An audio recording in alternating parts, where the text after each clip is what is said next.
Vous savez, la vie n'est pas toujours un long fleuve tranquille.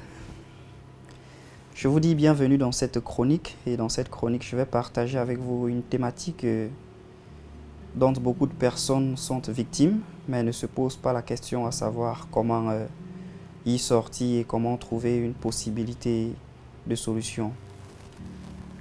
Je vais partager avec vous ce que j'appelle le calme. Le calme, c'est une thérapie que tout le monde a besoin, tout entrepreneur a besoin.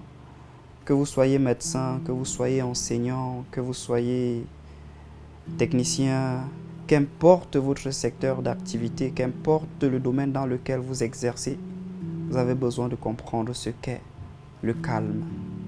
Lorsqu'on parle du calme, on fait ici allusion à une certaine sérénité, à une certaine quiétude, à une certaine tranquillité d'esprit qui vous donne la possibilité de mieux vous ouvrir et de mieux apprécier le monde. Pourquoi? Parce que nous sommes tous quelquefois victimes de frustration, victimes de déception, victimes de trahison. Et quelquefois, on vient d'avoir au téléphone la nouvelle selon laquelle une affaire vient de plomber, une relation vient de se briser, peut-être sous le coup d'un soupçon ou sous le coup d'une certaine déception planifiée. Et lorsqu'on est au courant de toutes ces informations, la première idée qui nous vient à l'esprit, c'est un sentiment de colère, un sentiment de déception, de frustration, de trahison. Et on veut pouvoir externaliser cette émotion et ça peut conduire au pire.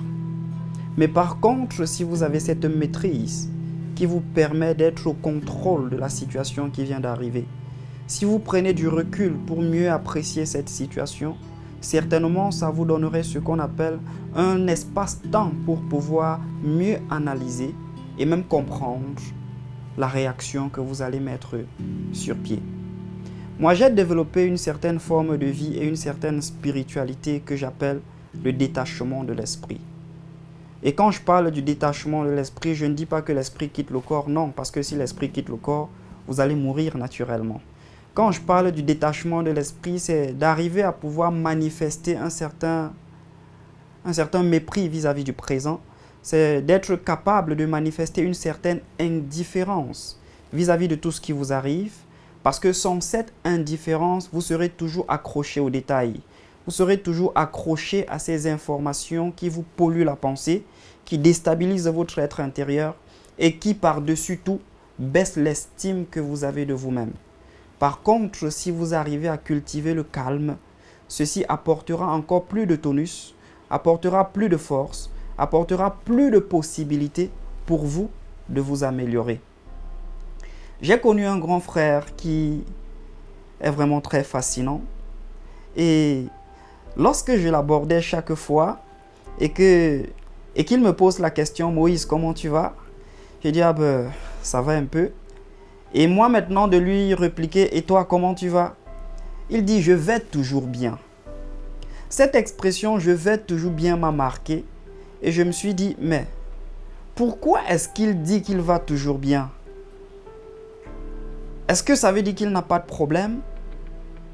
Loin de là, parce que pour avoir passé avec lui quelques moments et pour avoir travaillé avec lui, lorsque nous arrivions à exercer une activité, je peux vous rassurer qu'on se voyait pratiquement sur un jour de 24 heures, on se voyait pratiquement 18 heures de temps.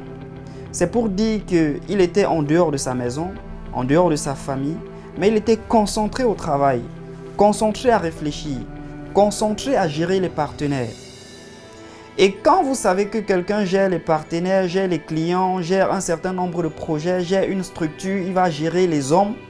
Les hommes ont différentes mentalités, ont différents états d'âme, ont différentes conceptions et ont différentes appréhensions d'un certain nombre de choses.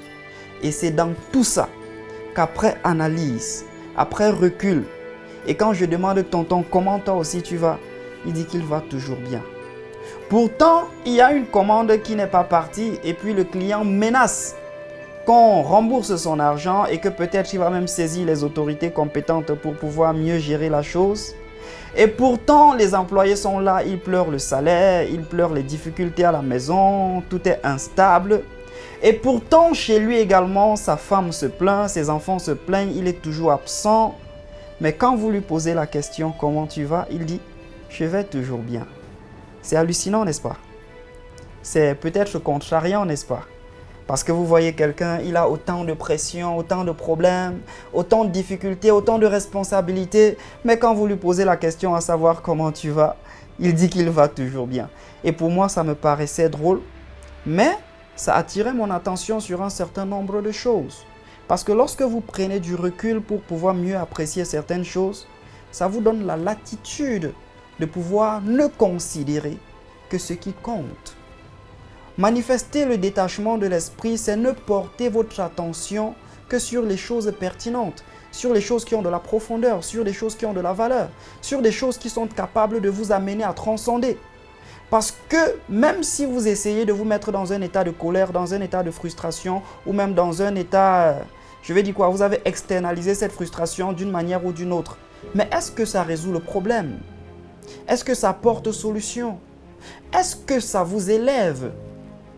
Maintenant, lorsque vous prenez ce recul et que vous commencez à pouvoir appliquer le détachement de l'esprit, c'est-à-dire l'indifférence, vous commencez à grandir. Et je ne dis pas que l'indifférence, c'est ce qu'on appelle l'insensibilité, non. Être indifférent ne veut pas dire que vous êtes insensible. C'est juste que vous comprenez le pouvoir de l'énergie. Vous comprenez le pouvoir que vous avez lorsque vous externalisez une certaine colère ou alors une certaine frustration de manière peut-être drastique ou de manière peut-être très vigoureuse, ça vous fait dépenser en énergie. Et vous savez que lorsqu'on est entrepreneur, lorsqu'on porte une activité, la chose qui permet de pouvoir vous manifester au mieux, c'est l'énergie. Donc si vous voulez dépenser votre énergie dans la colère, dépenser votre énergie dans l'amertume, dépenser votre énergie dans les frustrations, ce serait très difficile pour vous d'atteindre vos objectifs. Donc ce que je vous recommande, c'est de cultiver le calme. Et l'une des clés pour cultiver le calme, c'est l'indifférence. Certainement cette chronique t'a plu et que tu aimerais en bénéficier davantage. Abonne-toi à cette page, abonne-toi à toutes les publications que je vais produire et certainement à l'avenir, nous vous produirons d'autres contenus plus enrichissants et plus merveilleux. Portez-vous bien, je suis Fotso Moïse Junior, appelez-moi Pèlerin. Grâce à la Startup Academy et grâce au Claudel Nourricier International Consulting, j'arrive à me développer, j'arrive à améliorer mes connaissances et mes compétences et par-dessus tout, j'arrive à bien gagner ma vie. Certainement, toi aussi, tu es intéressé, tu pourrais rejoindre l'aventure et ensemble, nous travaillerons sur les possibilités de nous améliorer et de grandir ensemble. Pour souscrire, il faut simplement cliquer sur le lien qui s'affiche dans la description de cette vidéo et ensemble, nous atteindrons des objectifs plus grands.